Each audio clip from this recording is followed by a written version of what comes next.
Había algo que yo no entendía cuando empecé a ir a la iglesia y era que todas las personas decían, oye, yo hablé con Dios, Dios me dijo que hiciera esto, y otras personas decían, no, pero es que yo confirmé esto y Dios me dijo que sí y lo voy a hacer.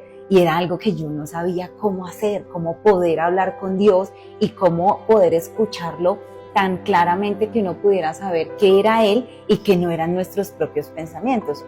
Pero saben, yo empecé en mi proceso de buscar la voz de Dios y empecé súper juiciosa, empecé a orar todos los días, empecé a leer la palabra, hasta que en un día empecé a sentir que Dios empezó a hablarme por medio de la Biblia.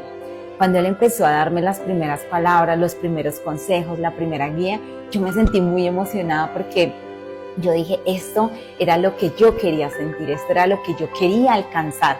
Y durante esos 6 meses Dios me hablaba muchísimo, me hablaba todos los días, me corregía incluso, y a mí eso me encantaba. Pero resulta que en un día Él dejó de hablar.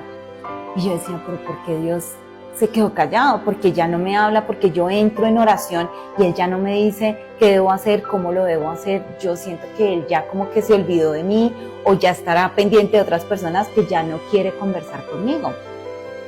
Y fue así como yo entré en oración nuevamente, y yo con lágrimas en los ojos le decía, Señor, por favor, no me dejes de hablar. Yo quiero que tú me sigas guiando, yo quiero que tú me sigas dando de tu bendición, yo quiero eso. A lo cual Él me respondió, pero ¿para qué quieres que yo te siga hablando si tú ni siquiera haces lo que yo te digo que hagas?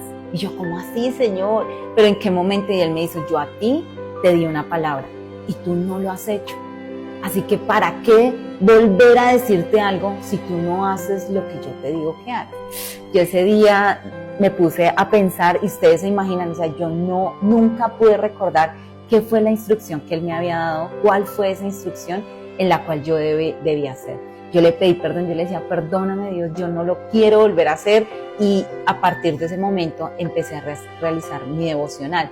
Un devocional en donde yo tomo mi celular y escribo en notas todo lo que Dios me dice, todo lo que yo debo hacer, todo lo que yo debo corregir, y de esa manera no habrán cosas que se me olviden hacer y que Él me las haya dicho. Así que no permitas que el diablo robe la semilla que Dios sembró en ti.